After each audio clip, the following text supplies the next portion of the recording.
Speaker's Corner! I want to share with you a story. This is a creation myth.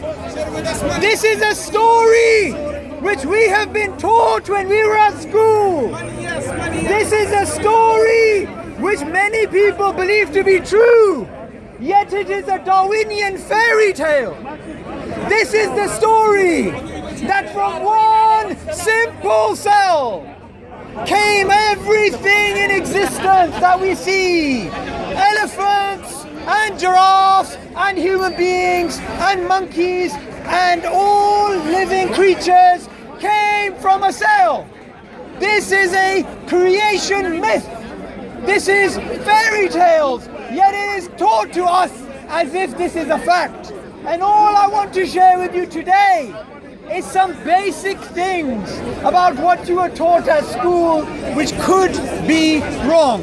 And where am I going to teach it to you from? I am going to teach it to you from the book of Charles Darwin on the origin of species. Now let me just make something clear.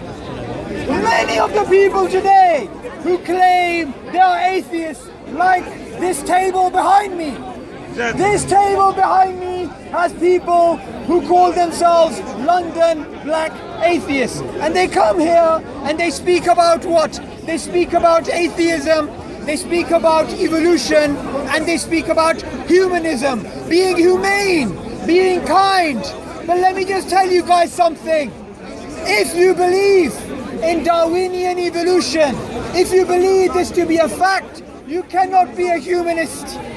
You cannot be someone who says, I am moral, I am right, I am good, I have ethics. Because nothing, no mathematics, nor the arts, nor linguistics, nor ethics, nor anything else in the human civilization, including morality, none of this can be explained if Darwinian evolution is true. If what they say is true, then we are a product of a blind mechanical force, and we have no reason to be good except for our survival and our reproduction. And if you ask these people, why do you help someone?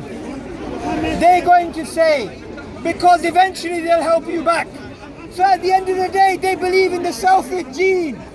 They believe we as human beings, we only exist to propagate our genes and to survive.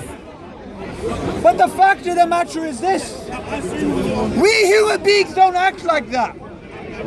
We give charity to people who we know will never help us out. We do things because we feel love, we feel empathy, we feel kindness.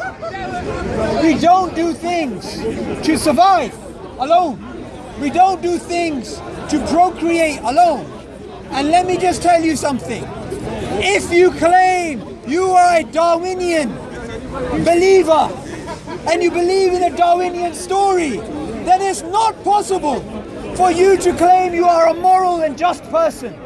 It is impossible for you to make these two claims. The reason why is because if we are there purely to survive and reproduce, then what reason do you have to help out someone that's about to die? Why do we have hospitals? That's not survival of the fittest. That's survival of the unfittest. And guess who's paying for it? Your taxes is paying for it. That's not Darwinism. Darwinism teaches us survival of the fittest, all against all. Yet we see in humans today, we see cooperation, we see charities, we see empathy, and none of this makes sense. And one of the funniest things I found about these people, the London black atheists, they have no idea. They have no idea Darwinian evolution and Darwinian biologists and neo-Darwinism, what it has to say about them. They are Darwinists who believe, and who believed in the past as well, in polygenism, which basically means multiple origins. And what did they believe? They believed that black people, they came from gorillas. And white people, they came from orangutans because they're more intelligent.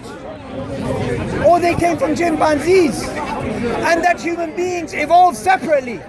And this is why they took a young black man with the name Otter Benga and they stuck him in a zoo in New York in the beginning of the 20th century because they thought he was a missing link. And I find it hilarious that these people who call themselves London black atheists, who are promoting Darwinism, they have no idea about what Darwin really believed. Darwin was a racist. Darwin was a racist, and none of these guys can defend him. None of the atheists here can defend him. He believed in what? Just look at the title of his book. On the Origin of Species, Preservation of the Favored Races in the Struggle of Life. Now for Darwin and his cousin, who came up with the term eugenics, what the Nazis did is just natural selection in action amongst human beings. What happened when civilizations were wiped out is simply an act of natural selection. Now today, they try and hide these beliefs. They try with many different mechanisms to try and teach people, we don't believe in that stuff anymore. But what they cannot deny is the logical consequence of having a Darwinian worldview is you will believe that we are all there to survive and reproduce, and that is the only basic unit by which we exchange. There's no such thing as true empathy. There is no such thing as true altruism. There's no such thing as morality beyond the basic unit of survival and reproduction. But we human beings, we know that this is not true. We know that this is not true. So being a Darwinian humanist makes no sense at all. If you want to be a true humanist, then know that the Prophet Muhammad, peace be upon him, 1400 years ago, he said, love for the people what you love for yourself. He didn't believe that human beings should always be looking for their own survival and their own reproduction.